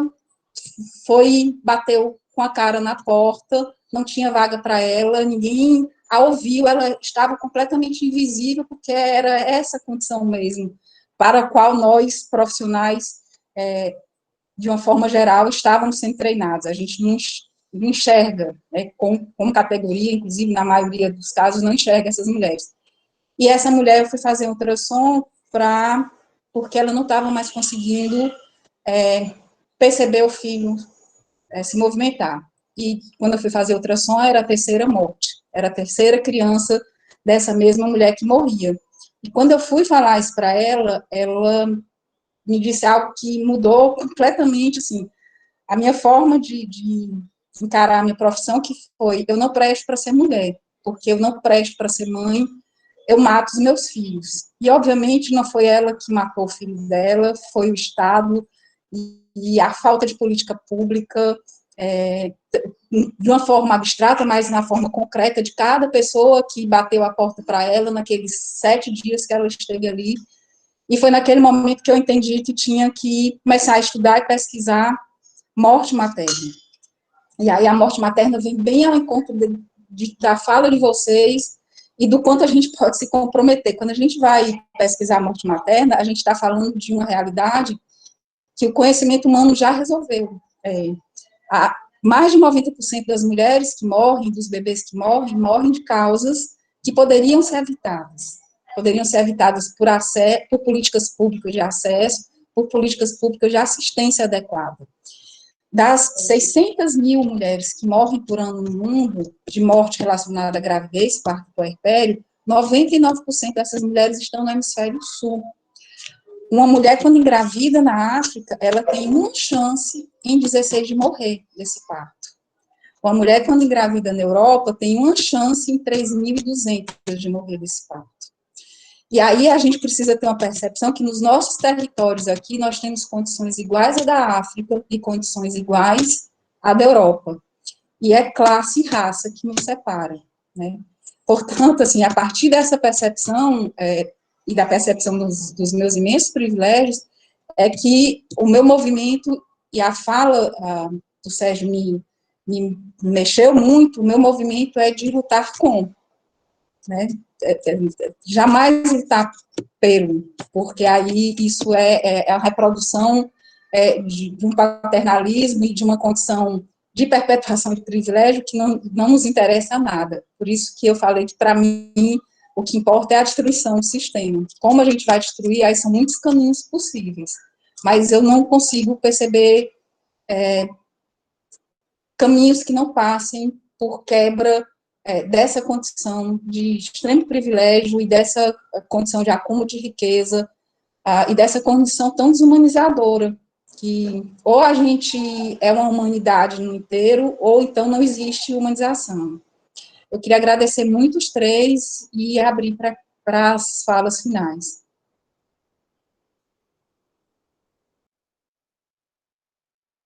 Eu acho que a gente segue a mesma sequência inicial, fique à vontade, Ivoneide, se você quiser começar. Então, gente, eu gostei muito do debate, das falas, gente, fiquei também emocionada com a fala, tanto do Jair como do Sérgio, são realmente construções que nos aproximam muito dessa realidade de que a gente vive hoje, tanto no campo como na cidade. E, principalmente nas várias dimensões de que nós estamos falando, dos seres humanos, das pessoas, e desse espaço que, de fato, a gente vive e tal. E sei que esse processo todo da cultura, da pertença e da luta, que faz com que a gente se construa, assim, nesse processo. Nós do movimento, quantas as vezes, assim, a gente ainda hoje eu estava acompanhando no Rio de Janeiro, que nós, hoje teve uma audiência onde a justiça define expulsar 63 famílias de um projeto de assentamento, desenvolvimento sustentável lá no Rio de Janeiro, em Macaé. 63 famílias que está assentada, com tudo construído, casa e tudo, estão lá há 10 anos e desde 2014 eles estão emitidos na posse. Nós muitas das vezes somos acusados, por isso que, de sermos fora da lei, de não respeitar o Estado, em função do processo da luta, do processo da ocupação da terra. A grande questão é que, por exemplo, pegando o Ceará, 257 assentamentos federais tem no estado do Ceará. Todos esses assentamentos foram emitidos na posse por um juiz de paz. Emitir os trabalhadores na posse. Na sua grande maioria, o mesmo juiz que emitiu uma reintegração de posse poucos dias da ocupação. Por que isso surge? Porque o direito à propriedade vem em primeiro lugar, em detrimento a outros direitos. Ali não olha que naquele acampamento tem criança, tem idosos, tem mulheres, tem todas as famílias vivendo ali. Portanto, diz respeito ao Estatuto da Criança e Adolescente, diz respeito ao Estatuto do Idoso, tudo, em detrimento ao atender a propriedade como em primeiro lugar. Eu lembro que um dia eu fui na presença de um juiz, do presidente do Tribunal de Justiça aí, porque nós tínhamos 8 reintegração de posse no Ceará. E ele disse um monte de coisa. Ele disse tudo o que queria dizer com a gente. Que a gente invadia as propriedades alheias, depois queria que a justiça nos apoiasse. A gente xingou tudo que ele teve vontade. Olha, eu estava com muita, mas fiquei me aguentando daquele momento de saber. Depois, eu falei para ele, doutor, então vamos fazer um pacto. Se você cumprir o artigo 184 da Constituição Federal e desapropriar todas as terras que não cumprem a função social aqui no Ceará, a gente para de fazer a ocupação. Porque esse é o detalhe. Quer dizer, ele culpa a gente de não sermos fora da lei, no entanto, a lei nos persegue, nos prejudica e dá direito a quem não tem mais direito. E nós estamos vivendo um processo de grande ameaça, de grande perseguição nas áreas e nos assentamentos nesse atual momento. No momento em que nós definimos, e aí eu gostei muito do Jair, porque nós fechamos a entrada dos assentamentos durante a pandemia. Principalmente nas áreas, os assentamentos que estavam mais perto da estrada, nós fechamos. E teve policial que foi lá abrir a entrada do assentamento, dizendo que as pessoas tinham que ficar em casa. Não era para cessar o direito de ida e vinda das pessoas. Mas como que as pessoas iam ficar em casa se as pessoas estavam na comunidade? Se as pessoas estavam na Agroville e não estavam saindo. Portanto, por que elas tinham que ficar dentro de casa se elas poderiam ficar na comunidade, nos seus processos, já que as pessoas não estavam circulando tudo lá, o que a gente estava tentando. Então, essa compreensão de não saber o que é, de não distinguir as comunidades é muito cruel isso do ponto de vista. Um outro fato que eu acho que é importante, quando nós fizemos a ocupação ali no Zevalta, em Fortaleza, que aí vocês sabem, né? Nós ocupamos ali na comuna 17 de abril e construímos ali um acampamento. E nos primeiros dias, 1.000 e tantas famílias, depois a gente fechou a entrada do acampamento só tinha um e com medo de atender violência, então a gente fechou, botamos toda a segurança interna nossa, construímos isso.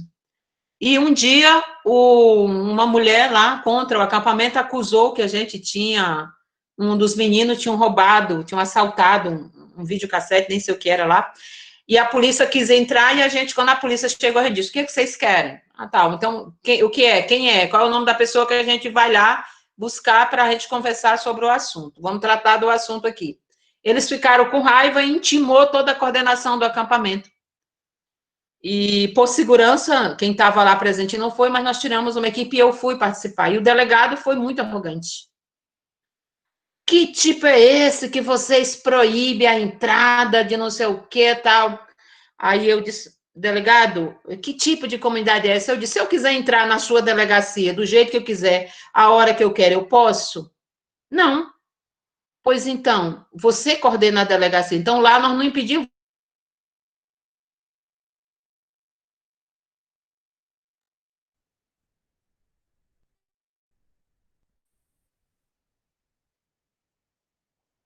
Travou, não foi? Tu tá sem microfone, Lívia. Eu acho que, pronto, eu consegui agora. Eu acho que travou. Vamos Eu passar acho que a gente... Isso, passa para o professor Jailson, e aí, se ela conseguir voltar, a gente dá um espaço para que ela conclua.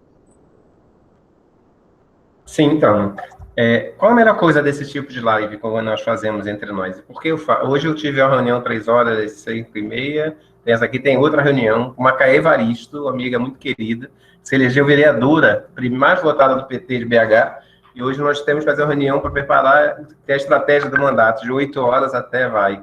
Porque isso nos alimenta de energia, né? E nós precisamos muito dessa energia emancipadora, dessa energia que nos faz olhar para frente, dessa energia que faz com que a gente acredite nas possibilidades de uma sociedade brasileira muito mais humana, muito mais fraterna. Me parece que essa dimensão é que tem cada vez mais nos alimentar. Então, quando você fala, Glória, e quando a Numa, uma amiga muito querida, que é paraibana, mas vive aqui no Rio de Janeiro, ela fala do privilégio. Eu acho que a gente faz uma confusão nesse aspecto. O privilégio é estrutural, não é individual. Porque o grau de sofrimento de pessoas como vocês, que são brancas, tendo que lidar com a dimensão da responsabilidade branca por essa pressão e exploração é horrível. Quer dizer, no plano subjetivo, você fica sem lugar de fala muitas vezes. Então, quando a gente não reconhece isso, se torna intolerante. Então, isso, cuidado a gente tem que ter. Os indivíduos não são responsáveis pelos privilégios estruturados. Eles são responsáveis quando eles legitimam, quando eles simplesmente se calam, quando eles se alienam diante dessa perspectiva da opressão e da exploração, da violência do racismo, da violência do machismo, da violência das intolerâncias homofóbicas, sexuais, assim vai. Então, nós temos que ter essa clareza. Nós somos todos parceiros, nós estamos todos juntos na mesma energia, na mesma busca. Agora, o Estado brasileiro foi estruturado desde a colonização por homens, lembremos lá das capitanias hereditárias, todas masculinas, e o Estado se organizou em torno de 2 elementos fundamentais. Primeiro, foi a opressão dos corpos. A opressão dos corpos negros, dos corpos indígenas, dos corpos femininos, dos corpos empobrecidos. Isso é histórico. Então, o que a Evarista está trazendo aqui só demonstra como essa estrutura criada pelo Estado, nas suas estruturas, judiciária, legislativa e executiva, são feitas para manter a opressão dos corpos e o controle dos corpos, para não haver mudança desse lugar de privilégio, desses homens brancos, ricos, e assim vai. Né? Outra dimensão fundamental foi para recolher os recursos da sociedade como um todo e transferir para esse grupo social. Então, quando a gente fala que aqui eu moro num lugar, por exemplo, hoje no Flamengo, eu saí da Maré porque o Estado não conseguia garantir nossa segurança, não queria garantir a segurança pública. Eu tinha 3 filhos pequenos e era guerra todos os dias, entre tráfico, polícia e assim vai. Então, estava 46 graus no último verão, quando eu saí lá do Parque União. Quando eu cheguei aqui onde moro, estava 37 graus.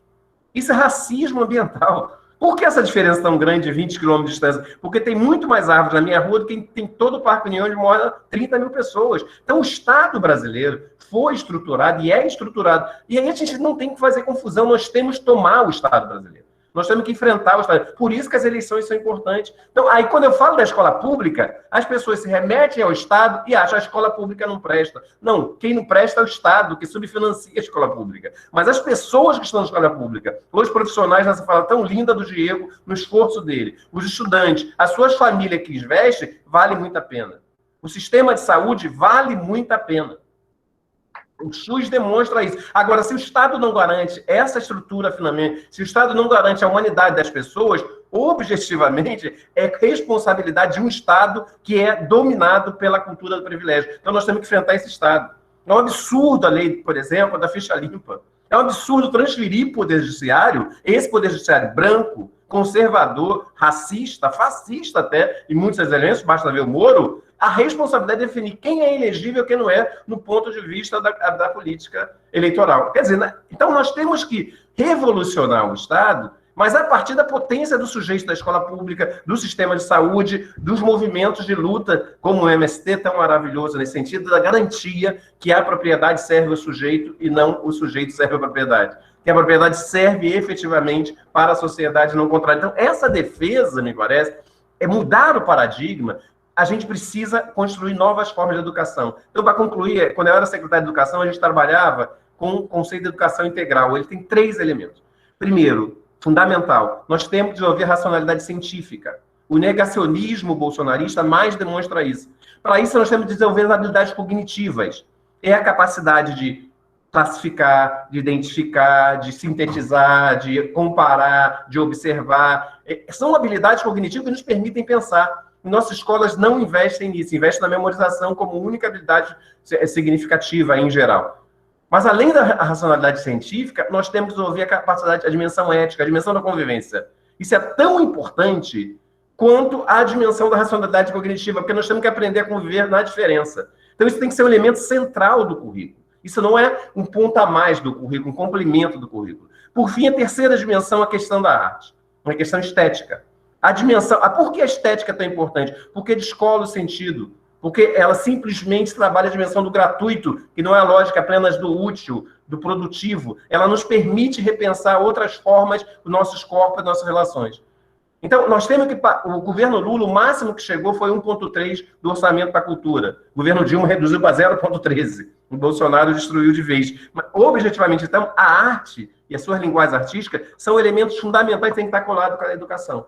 Então, ela tem que ter um orçamento da educação e mais ainda. A arte não pode ficar como simplesmente penduricalho pensando em 1%. Nós temos que ter um orçamento integrado. Educação é arte na formação de novas subjetividades, de novos repertórios e de novas formas de enfrentar o Estado. E isso é por dentro das nossas instituições.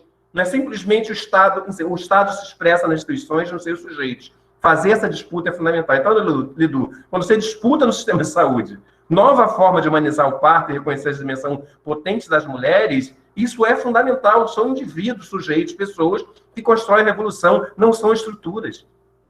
Nós mexemos na estrutura a partir das nossas ações, e isso é que tem que estar o tempo inteiro nos acompanhando. Então, vocês, brancos, brancas, são muito bem-vindos nessa luta pela emancipação pessoal, em primeiro lugar. Todos nós temos responsabilidade pela nossa emancipação pessoal, em primeiro lugar. E são, sim, ao mesmo tempo, de forma concomitante, essa responsabilidade pela emancipação coletiva. Esse é meu desejo, essa é a minha luta, e é isso que eu me dedico toda a minha vida, e vocês me alimentaram muito para isso aqui hoje. Obrigado. Muito obrigada, Jailson. Eu acho que a Ivoneide voltou, né? Ivoneide, você quer concluir a sua fala? Sim, rapidamente. Caiu, deu uma queda de energia, e aí caiu a internet também. Mesmo aqui em Brasília, a gente mora no campo, né? E aí, quando começa a chover também, a primeira coisa que acontece é cair a energia. Mas rapidamente, só para fechar, uma questão que eu acho que é fundamental, que é o MST sempre tem debatido que a terra é o primeiro passo para a gente adquirir a nossa autonomia e a liberdade. Nós somos contra e estamos vivendo essa ameaça agora porque a gente é contra o processo privado da propriedade da terra. Os nossos assentamentos, eles têm uma concessão de uso da terra. Portanto, a gente tem o título de posse, e é isso que a gente quer para manter. O que o governo está fazendo agora é obrigando os assentados a ter o título que eles estão chamando de TD, que é título de domínio privado da propriedade. Porque, principalmente nas regiões onde o agronegócio impõe a sua força, para abrir espaço tanto para o arrendamento como para a venda, para pressão para adquirir essa terra que foi conquistada na luta. Portanto, nós queremos a posse da terra para nela trabalhar. E não há uma questão aqui que seja a terra como mercadoria, ou a terra como uma propriedade privada. No entanto, há essa força do próprio Estado que nos persegue, que nos ameaça agora o desejo de nos retornar e tornar individualizado. Quando a gente faz uma ocupação, é muito difícil o processo da ocupação. Só sabe o que é isso quem vive esse processo para fazer a ocupação. Porque o que está na cabeça das pessoas é que a propriedade é sagrada. Portanto, quando você se organiza para entrar, para tomar isso, é muito forte. O medo das pessoas, só quando o sonho e o desejo de autonomia é maior do que esse medo, é que as pessoas são capazes de se organizar e entrar nisso.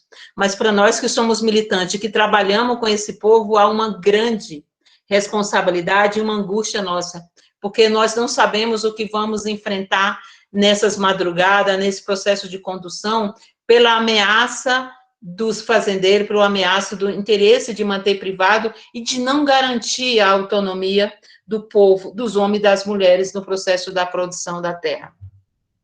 E, portanto, ignora todos os outros artigos, todos os outros direitos, e tem para manter apenas o direito da propriedade. Então, isso é uma questão. Uma outra questão aí, para indo partir disso, que é, quando a gente faz uma ocupação, sempre tem perguntado, vale a pena arriscar tanto, entrar para a ocupação de terra, numa situação como essa, ainda lutar pela reforma agrária? Eu disse, se você visse o que eu tenho visto, que no dia que a gente faz uma ocupação, a gente vai com as crianças analfabetas, magras, sofridas, e com 15, 20 anos depois, você vê o jovem que se tornou, que se transformou, gostando do campo, querendo produzir, estudando, garantindo seu espaço, tendo dignidade de erguer sua cabeça, você diria que isso vale a pena, a gente lutar pela vida, pela dignidade. Portanto, essa é a luta principal da emancipação das pessoas, do direito de garantir da gente ser gente, da gente definir também, inclusive o direito de sonhar, porque até isso é tirado da gente quando a gente é na condição de sem terra, no processo nosso, nesse mundo de hoje. Então, a gente é analfabetizado. A gente faz uma ocupação de terra, mais de 60% das pessoas que vêm para a ocupação são analfabetas, no dia que a gente faz a ocupação. Porque essas pessoas na fazenda, desde cedo, são obrigadas a cuidar da fazenda, a cuidar do gado, a cuidar de tudo, da casa do patrão e tudo, e a escola vem em último lugar. Portanto, é fundamental, para nós é fundamental a terra, mas é fundamental a escola, é fundamental a cultura, é fundamental a saúde, é fundamental a casa, e é fundamental, principalmente, a convivência e o resgate da dignidade da pessoa. Então, acho que isso é importante que a gente tenha. Portanto, sonhar com isso, ou articular com isso, é uma garantia que a gente tem, de fato, de se manter vivo, se manter sonhando e manter organizado, inclusive, no nosso processo. Nós temos a força pela quantidade e número de pessoas que nós conseguimos organizar, e não pelas que nós conseguimos trazer nas nossas mãos, mas pelo processo de organização é que a gente vai conduzindo essa nossa força. Então, muito obrigado por esse espaço, muito obrigado por ter compartilhado e ter ouvido também esses espaços que a gente viu aqui. A gente que agradece. Sérgio? Olha, eu queria agradecer por essas aulas, né? Essa tarde que estava morna, acabou de esquentar um pouco e eu acho que é isso. Vamos continuar fazendo o que a gente tem que fazer, porque militante não tem segunda, não tem terça, não tem quarta, não tem quinta, não tem sexta, nem tem sábado, não tem domingo. A gente não tira um dia para fazer militância, né? A gente acorda, a casa da gente já está os vizinhos chamando, já está as lives com os professores e professoras. Agora, se tirar isso também, para mim, a vida não tem graça, porque é uma coisa que eu gosto, que eu me identifico, e nada do que eu faço é pelo outro, é justamente por mim, para me manter vivo, me sentir útil, me sentir humano, porque eu acho que quando a gente fala de sonhos, eu acho que pouca gente sabe sonhar e ser quem é. Isso é muito difícil a gente encontrar, na minha geração, alguém que já sabia o que queria. E eu vejo nesses jovens, através de todo esse trabalho que a gente está tendo, que está conectando aqui, que essa molecada hoje já sabe o que quer, já sabe quem é. Isso é muito bonito, a gente valorizar quem está na luta. Porque todo trabalho que eu vou, as pessoas falam assim, o jovem isso, o jovem aquilo, e o jovem que está batalhando? Né? Vida louca, quem estuda, está cheio de moleque aí na universidade, está cheio de moleque enfrentando tudo para estudar. A gente tem que olhar também do lado positivo da coisa, continuar brigando, mas sempre olhar para a perspectiva de que já tem gente usufruindo da nossa luta. Isso é positivo, e espalhar isso. Porque quando o meu irmão foi fazer faculdade há 15 anos atrás, ele não queria fazer porque dizia que era coisa de boy. E hoje ele é um cara que trabalha junto com a gente, já desmistificando isso. Então é muito importante também a gente celebrar as nossas vitórias, porque cada jovem que entra na universidade, cada garoto que fala, eu li aquele livro que você me disse, é uma vitória. Dá vontade de ir para casa, beber cerveja e para comemorar. Porque se a gente for esperar o grande final, talvez a gente não comemore isso. E nossas lutas, elas são difíceis, talvez até utópicas, né? Olha aqui, só tem sonhadores e sonhadoras aqui. Mas não me vejo fora disso. A fala do Jailson, da Ivoneide e de todos só me fortalece, só me mantenho no lugar que eu sempre estive, só me mantenho a certeza de que eu não estou só, e isso é muito importante nesse momento, em saber que cada um está fazendo do seu jeito, com a sua linguagem, com o seu corpo, e, enfim, mas que tem várias pessoas lutando nesse país. Eu acho que agora, eu talvez que seja um esperançoso, não vou nem dizer otimista, mas esperançoso por natureza, eu estou sentindo que a gente começou a se reconectar pela luta, não só pelo trabalho, que o trabalho todo mundo tem, mas identificar pela luta, do MTST, do MST, do Observatório de Favelas, da Cooperifa e de tantas outras organizações que talvez a gente não conheça e tem um trabalho muito mais importante do que a gente. Porque por ser anônimo, talvez tenha que trabalhar mais. Porque, às vezes, no meu caso, da Cooperifa, a gente já tem algumas parcerias que já nos ajudam a trabalhar melhor. E isso é muito importante. Então, eu estou feliz em sentido de luta.